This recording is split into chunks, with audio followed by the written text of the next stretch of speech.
So welcome to lecture 13, 210 Fluid Mechanics.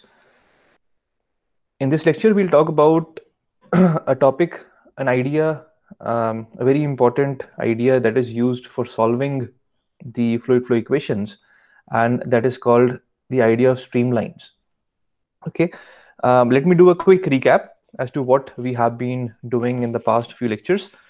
So in the previous lecture, in the previous two lectures, we had rigorously derived the Navier-Stokes equation, and I showed you the form that the scalar forms, because the Navier-Stokes equation is for the vector velocity. So we can write three individual scalar equations for the velocities u, the u velocity, v velocity, and w velocity. So let's do a quick recap. So I'll write down the equation again.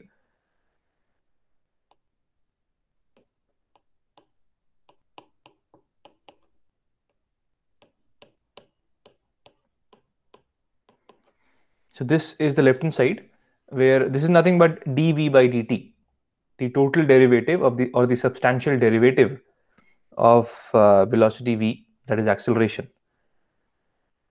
On the right hand side, we have a term because of the gradient of pressure. So that is the pressure difference that drives the flow. Then we have the gravity term. It's the body force, the gravity force in this case. And then we have the viscosity term,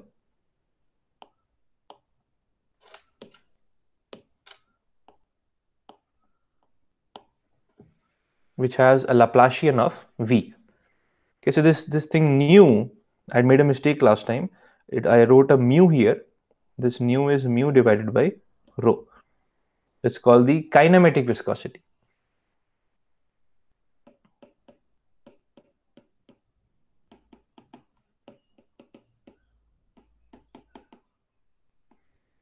Okay, sorry. So this is our Navier-Stokes equation. So we can solve this equation for the velocity v everywhere in the domain where the flow is happening. And I also told you that we have to solve this equation in conjunction with the mass conservation, because that is always valid. So the mass conservation equation we had written in different forms. So one form was the incompressible flow form, where the divergence of velocity simply becomes zero.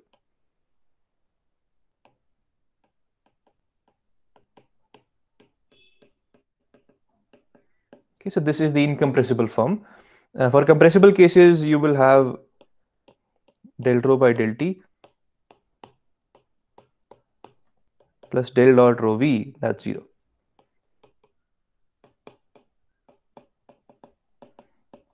Okay. So the first one is your Navier-Stokes equation, and the second one, is your mass conservation.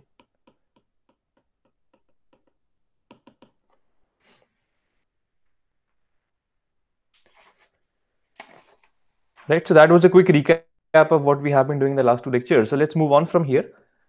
Let's do I won't do it. In fact, you can do it yourself. So there's an example that's available in the book that gives you a velocity field. So it says let's say the velocity field given to us is some constant a times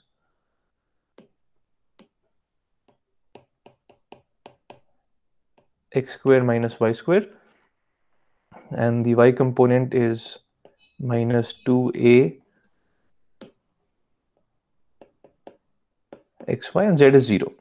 So this is the velocity field given to us. We have to find under what conditions is this velocity field a solution of the Navier-Stokes equation. You can do that as well. So either you can use the equation to solve for v, or if I give you a potential solution, you have to figure out if that is actually a solution, or for this to be a solution, what is the condition on the constant a.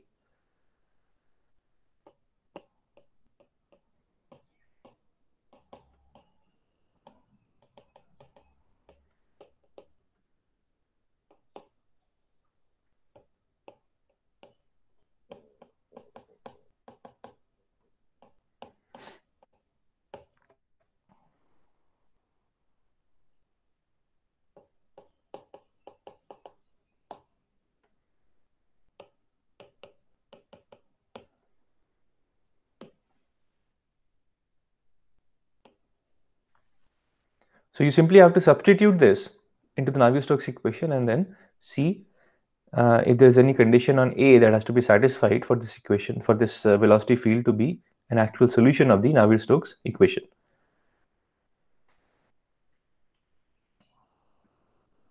All right.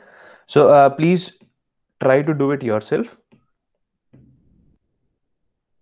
and we'll move on.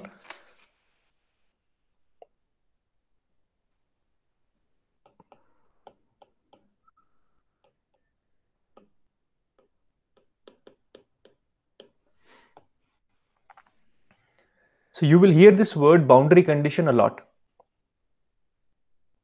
Let's see that Navier-Stokes equation actually is a partial differential equation. And we have some experience with differential equations. And we also have seen that when we have to solve differential equations, we need the value of certain number of constants. So if you have a second order differential equation, then it will get two constants of integration.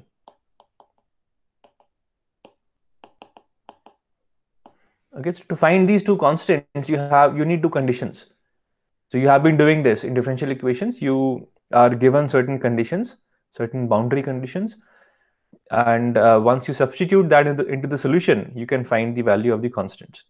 So for first order differential equation, you need one constant, so you need one condition. For second order differential equation, you need two constants of integration or two boundary conditions. So in our case, in the Navier-Stokes equation that we have a second order differential in space. So that means we will need two boundary conditions in each direction.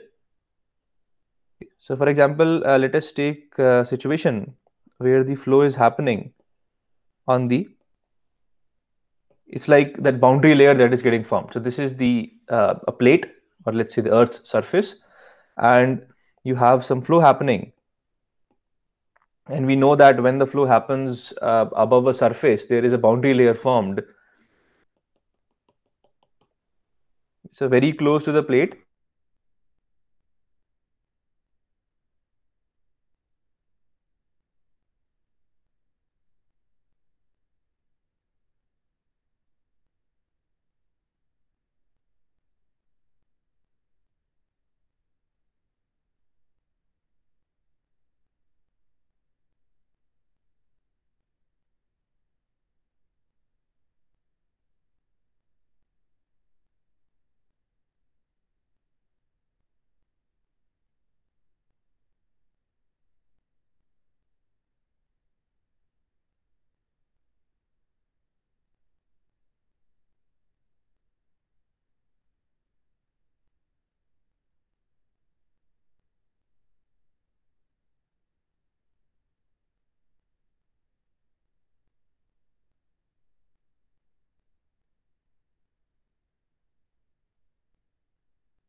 yeah, I'm sorry, I think my connection lost.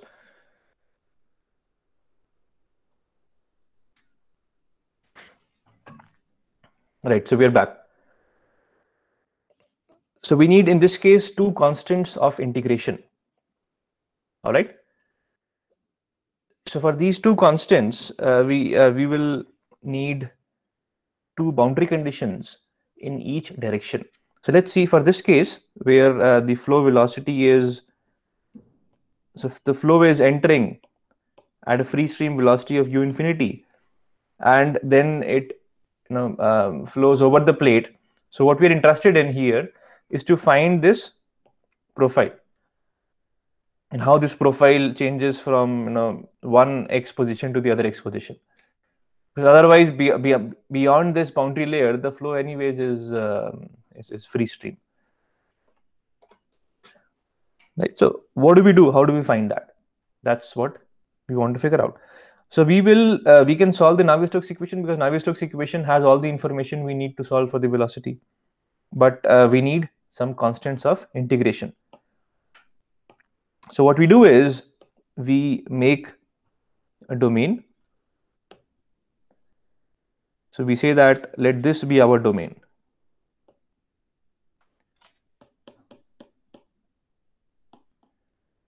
So I will want to solve my differential equation, my Navier-Stokes equation, inside this domain. Now to solve that, I need then some boundary conditions. The boundary conditions I need is, well, the boundaries I have are this one, this one, this one, and this one. So it's a two-dimensional situation we're talking about. There's no third dimension. Let us assume that. So for the left boundary,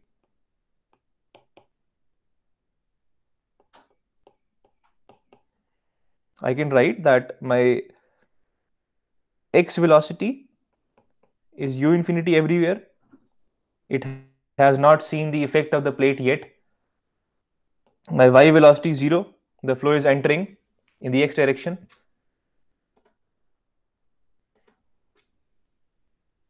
Then let's take our bottom bound or the plate boundary. Okay, this actually, the boundary is just above the plate. Okay, somewhere here. Okay, so the plate boundary. Now we also remember the no slip condition. Okay, so no slip condition is that the molecules which are touching the plate are at the plate's velocity. So the u velocity is 0, and the v velocity of course is 0, because there is nothing that is penetrating the plate. Nothing can go through the plate. So v velocity is also 0. Okay, so you can see that we can write down the boundary conditions for our unknowns, because Navier-Stokes is nothing but multiple equations in scalars. So for the u equation, I need two boundary conditions in each direction. It's a two-dimensional situation. Okay, so similarly, we can write the boundary conditions for the top and the right boundaries as well. I'll not do that. We'll do it when we have to actually solve it. But this is what a boundary condition means. Similarly, we can also write the boundary condition for pressure, because pressure is also an unknown. Although it does not have an explicit equation for itself. But remember, we had three equations, which were the Navier-Stokes equations in 3 dimensions. And then we had the mass conservation equation. So we have 4 equations and 4 unknowns. So similarly, we can write the boundary conditions for pressure as well, given the situation that we have. Okay, so this is what is meant by boundary condition. All right. We will, as I said, we will solve many problems where we'll have to use them. So depending on the situation, we'll learn how to figure out what boundary condition is valid. Okay, and the other thing we have is initial condition.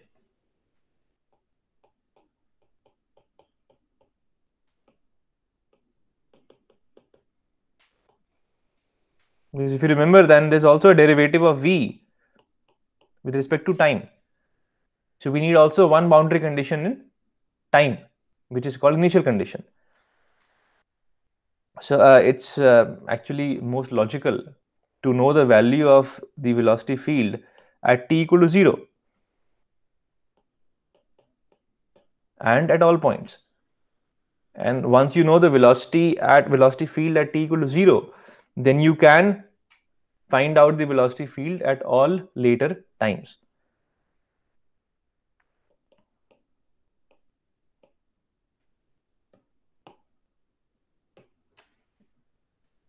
All right, so this has to also be specified to the person who's trying to solve the problem. Right, so we'll want to know the velocity field at t equal to 0. That's the initial condition. And we'll want to know the velocity field at the boundaries, all 4 boundaries for this 2D situation. Once we have that, then the problem is called well posed. Okay, so Navier-Stokes equation plus boundary conditions plus initial conditions, then the problem becomes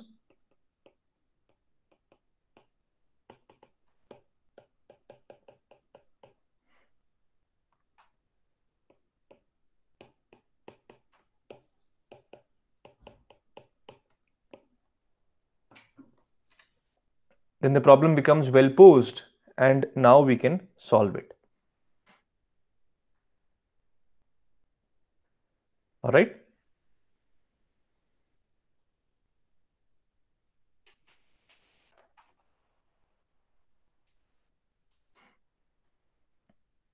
This was just a terminology that I wanted you to understand. When we start solving the problems, I'll be using the boundary condition word or the initial condition and so on. Right. So before I start talking about streamlines, let me talk about a special case for the Navier-Stokes equation.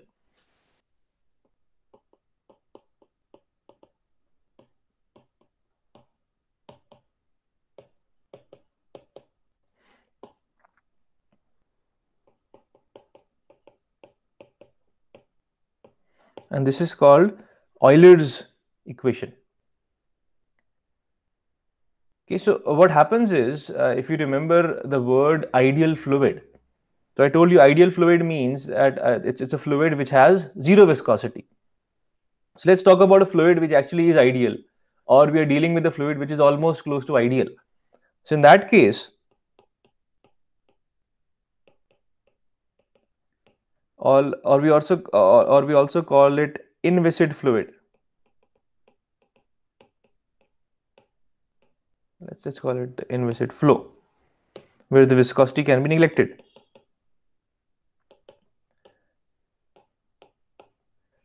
Okay, so your viscosity mu will almost be 0. So in this case, the Navier-Stokes equation gets simplified.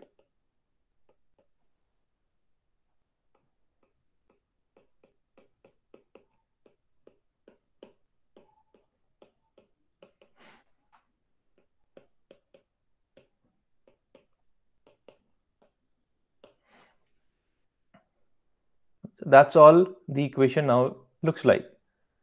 So this form of the Navier-Stokes equation for inviscid fluids is called Euler's equation.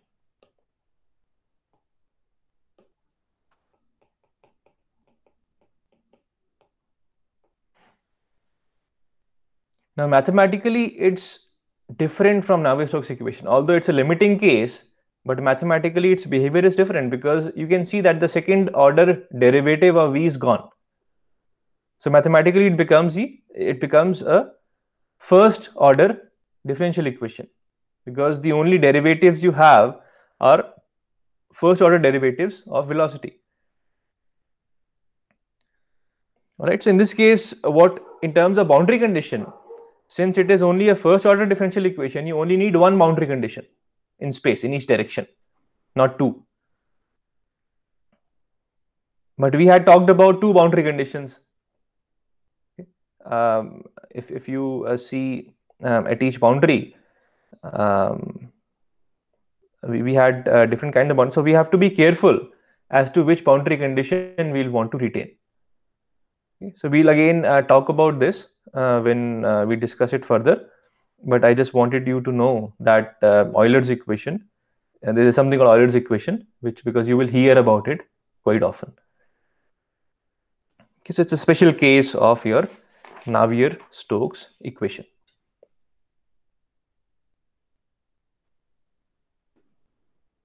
So let's move on to the next topic, which is talking about streamlines. So let's talk a general. Let's have a general discussion about flow visualization.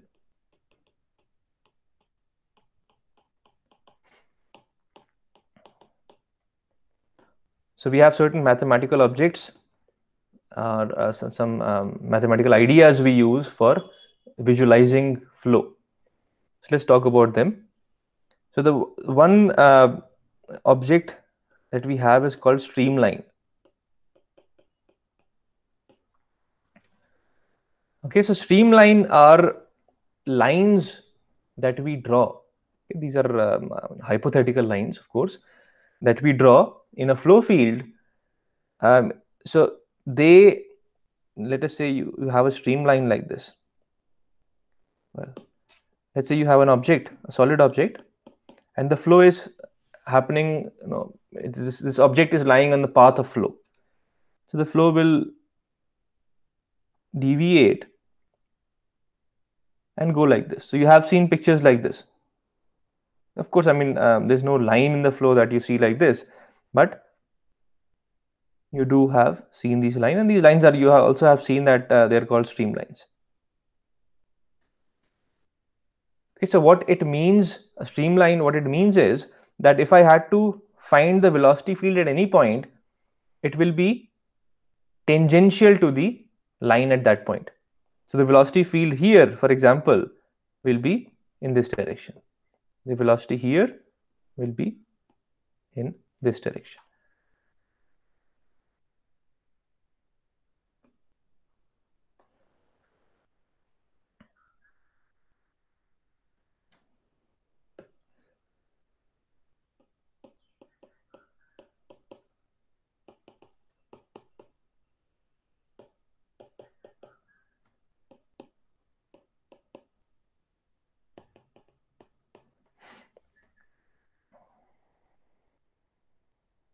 So velocity is tangential to streamlines. So that's how you define a streamline at any instant.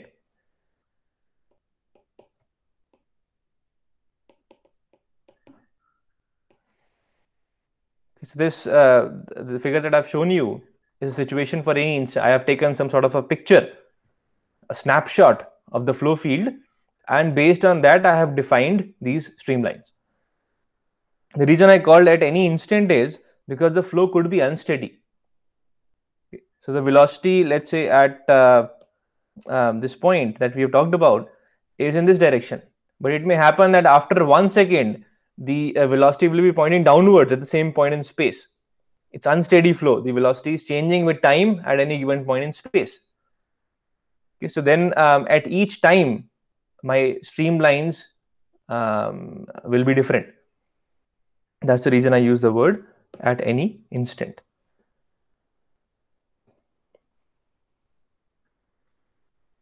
Right? So this is called streamline.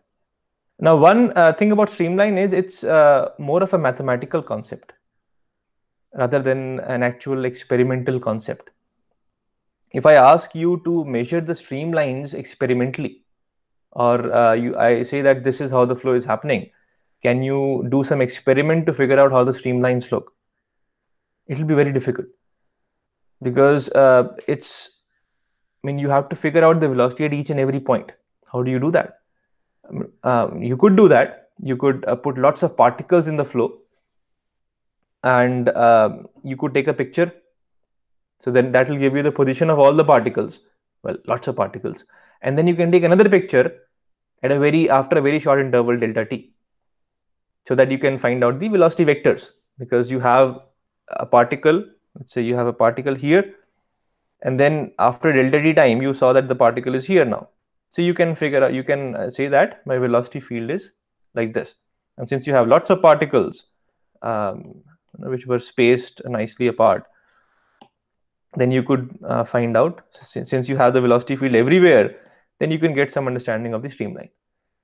Okay, but again, as I said, that it's a mathematical concept. Experimentally, it's very difficult to measure that. But it's a very beautiful concept mathematically. I mean, the reason I'm discussing all this is because this will help us solve the Navier-Stokes equation. We'll come to that.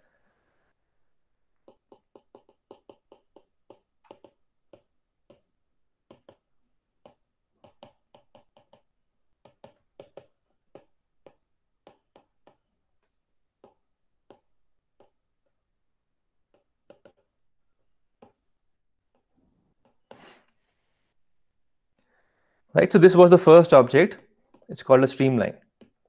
We have other objects as well. The next one's called path line.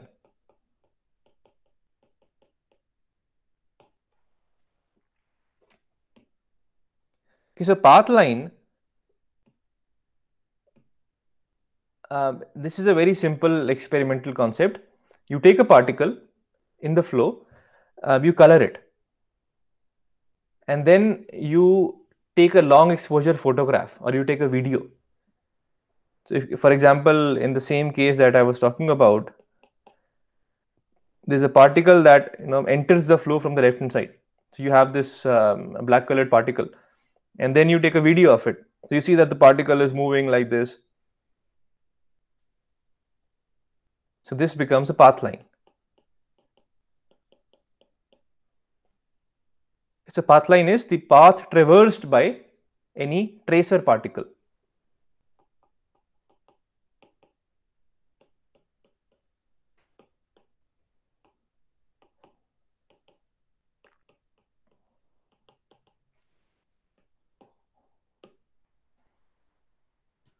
So this is called a path line.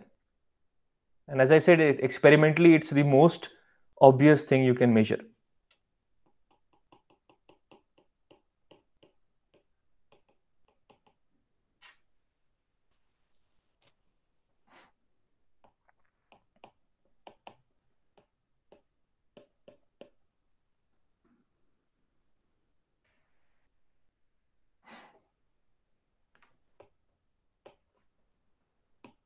The third object is called a streak line.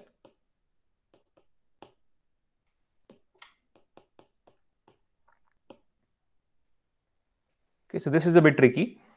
So streak line is the locus of all the particles that have crossed or that have passed through a given point in space.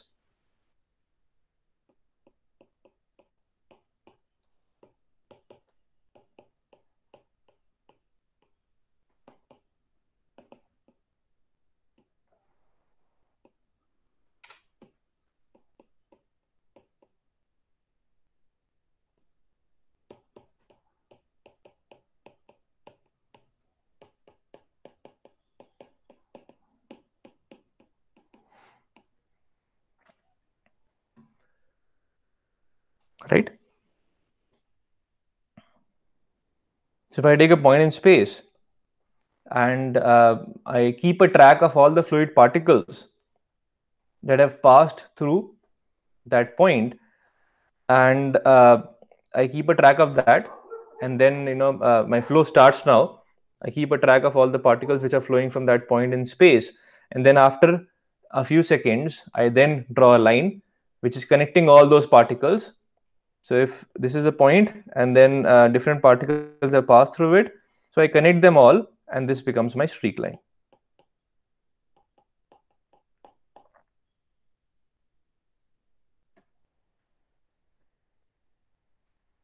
And again, I mean, there's a reason why we have these objects. So for example, if you have a point in space, you have a nozzle that is injecting some sort of colored dye into the flow.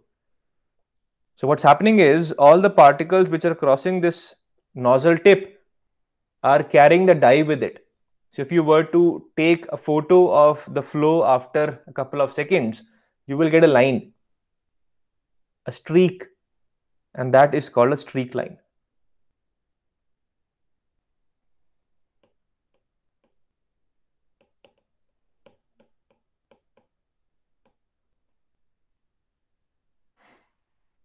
Okay. That's the reason we talk about streak lines, because it's used in flow visualization. And the fourth one is called a timeline.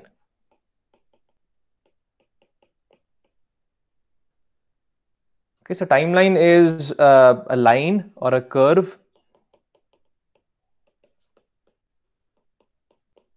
We call all these lines, but they are not lines. They're curves. So these are lines or curves which are formed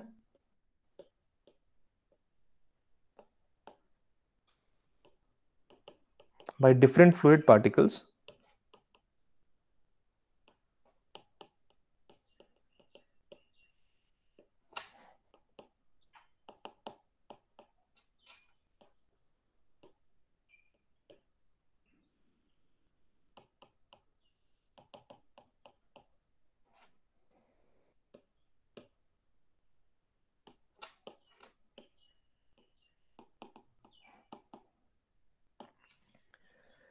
So timeline is a line or curve that is formed by different fluid particles that were marked previously at any instant. So what this means is, if I have lots of fluid particles I say that let me mark a couple of them at this point of time. And then later, I draw a curve passing through those fluid particles. So that curve will be called a timeline. Okay. So it's like having a collection of fluid particles that are marked at some time, and then you track them at a later time. I'll give you an example that will make things clear. So this plate example that we talked about, we were talking about the boundary layer. So what happens is when the flow enters, the flow is uniform. The velocity looks like this. And then after some time, the flow velocity looks like this. So what's happening is the particle which was close to the surface is not moving. The particle just above it will start moving with a small velocity. The particle at a large distance above it is moving with a high velocity. So to visualize this flow profile, what you can do is you can put a collection of bubbles. So you can have a collection of bubbles generated somehow, and then what will happen is this bottom bubble will move very slowly.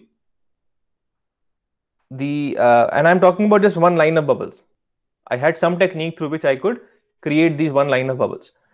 So the bottom one will move very slowly. The top one will move a bit faster. So after some time, what will happen is when I track these bubbles after a couple of seconds, this one, bubble number one, would have moved. Let's say it's not just touching the plate; it's slightly above the plate. It will be somewhere here. The topmost bubble is moving the fastest, so it will be somewhere here. And then we'll have another bubble. Okay, so they will form some sort of a line, and this will help us figure out what sort of a velocity profile they have. Okay. Well, I should have started the bubbles at the beginning so that I get the actual velocity profile. So we can have the bubbles here. So all these words, all these terms, all these objects that we're talking about, they have a meaning. That is the reason we're talking about them. So this is called timeline. You mark them at some instant of time, and then later you connect them and then see how they look like, how the curves look like. So that's all I want to talk about the different objects. Now, one question for you. It's more of a food for thought.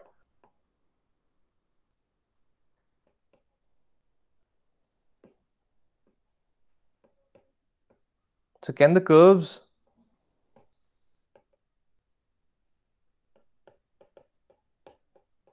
intersect each other?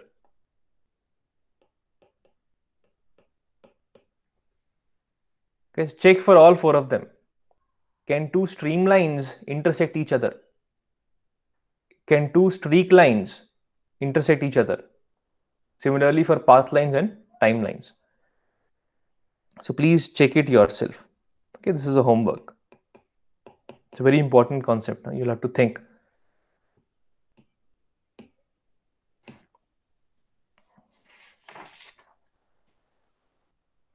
Right. So there is one more idea, which is called stream tube or stream surface.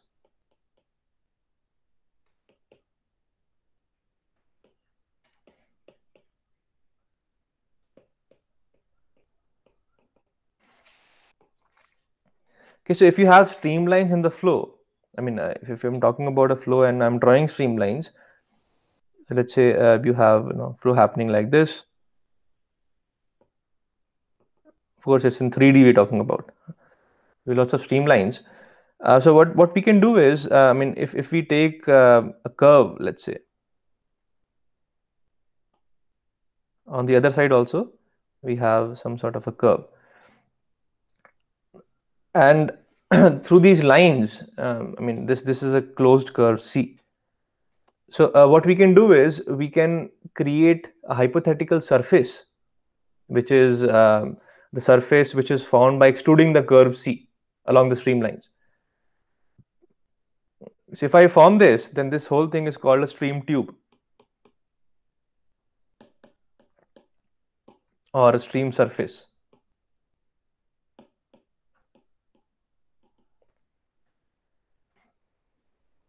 All right. So if I form a hypothetical stream tube or a stream surface, then the flow can never leave that surface.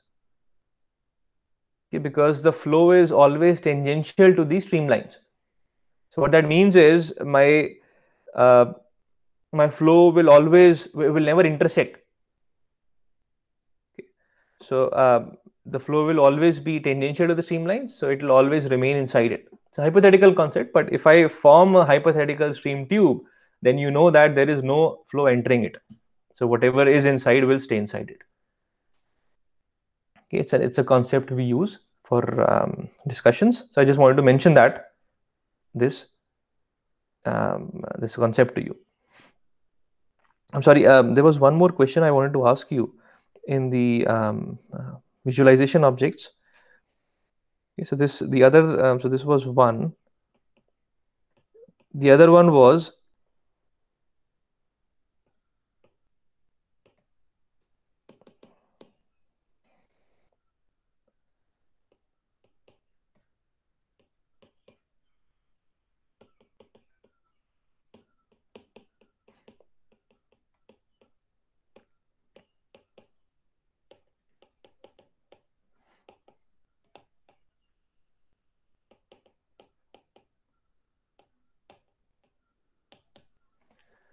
so in case of a steady flow, are the streamlines, path lines, and streak lines the same or not? Okay, so you have to think about this as well. And there is a very nice visualization or an animation that's available on Wikipedia. So please go and check that. This will clarify this. Second, food for thought. Right. So this is stream tube. Okay. Now, if I was to write the equation for a streamline, because streamline is a line in space, it's a curve in space, so I should be able to write an equation for that. So for streamlines, let's say you had a streamline like this. So at any given point, the velocity is tangential to it, and it's a line in space. So basically, to find the equation, what we do is we take an infinitesimal displacement vector in that direction. It's called dr. Now, as the direction of the flow changes, the streamline dr also changes with that. Okay. So what we can write is, we can write dx, which is the dx component of dr. Okay, so dr has three components: dx, dy, and dz. Similarly, v has three components: u, v, and w. So we can write dx by u is equal to dy by v is equal to dz by w. And this can also be written as dr magnitude by v magnitude. Okay. So this is obvious by geometrical ideas. So if your u was 0, that means there is no x component of velocity. The velocity is either in the y direction or z direction. Then your streamline also will go in that direction. Okay, so the dx will also be 0. Okay, so this is what we use to write the equation of streamlines. In fact, let's do a quick exercise.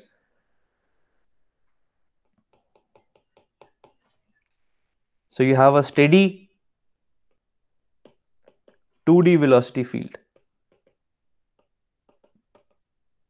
Okay, so this velocity field is given as the x component is some constant, some positive constant times x.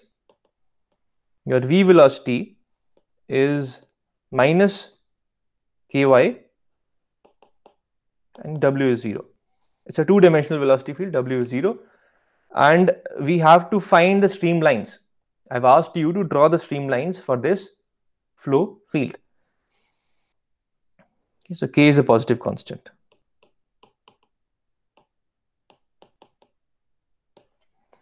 So you can write dx by u equal to dy by v. And now we simply have to solve this equation. So K gets cancelled out. So we have dx by x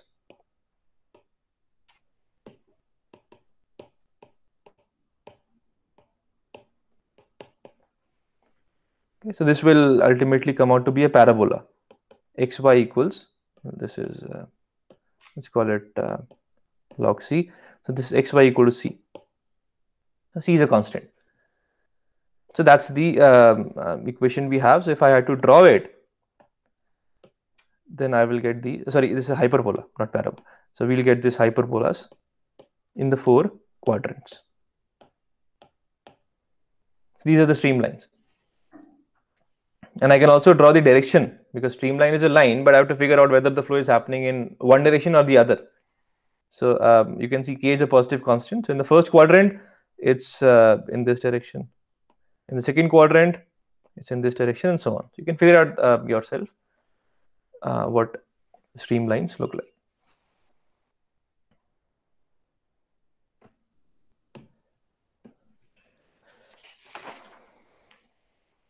Okay, so let's now come to the topic that was the reason we had discussed all this.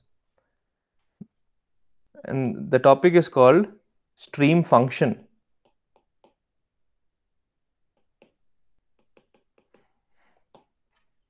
And we denote that mathematically by this Greek symbol psi.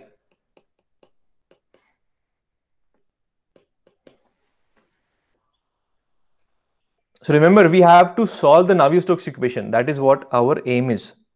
So we are discussing an approach that is used to solve the Navier-Stokes equation. Now, the Navier-Stokes equation has 3 unknowns: u, v, and w. So let's take an example of a situation where we only have 2-dimensional velocity, because this approach that we are discussing only works for 2D situations. Let's say we have a 2D incompressible flow. Okay, so the continuity equation for that is del u by del x plus del v by del y equal to 0. We only have two. We have flow happening in a plane, x and y plane. There's no z. There's no z.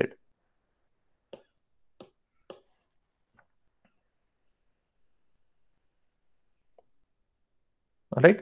So what we have 2 unknowns, u and v. I've only written the continuity equation. We also have the Navier-Stokes equation. So I have to solve for 2 unknowns, u and v. So this trick that I'm using, what it does is it will try to convert those 2 unknowns to only 1 unknown. Okay, I'll tell you how it works.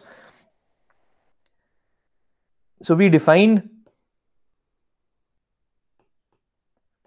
a stream function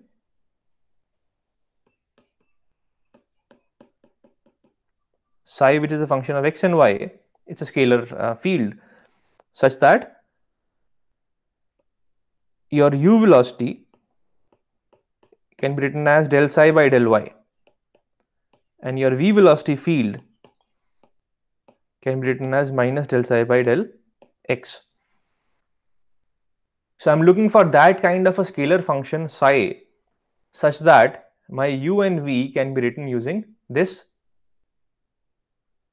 relation. It's a very neat trick.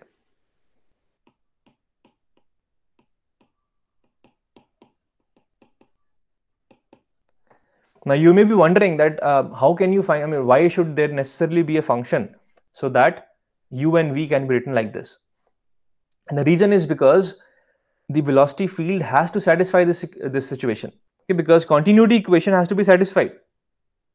Let's see if we substitute these u and v relations into the continuity equation, what we get. So del by del x of u and u is del psi by del y plus del by del y of v, and v is minus del psi by del x. Okay, so this becomes del 2 psi by del x del y minus del 2 psi by del x del y. So that is 0 by default. Okay, so that gives us confidence that yes, we can actually find something, some psi like this.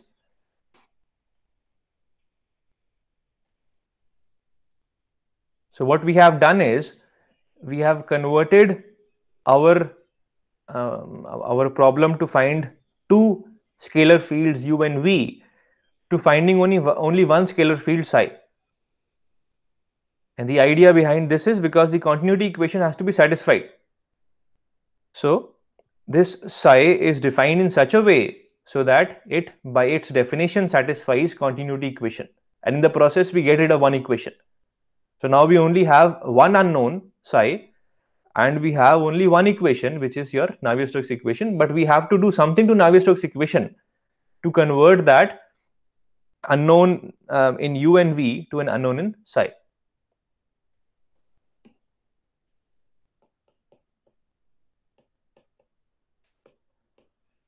So transform Navier-Stokes equation to an equation in psi and solve it.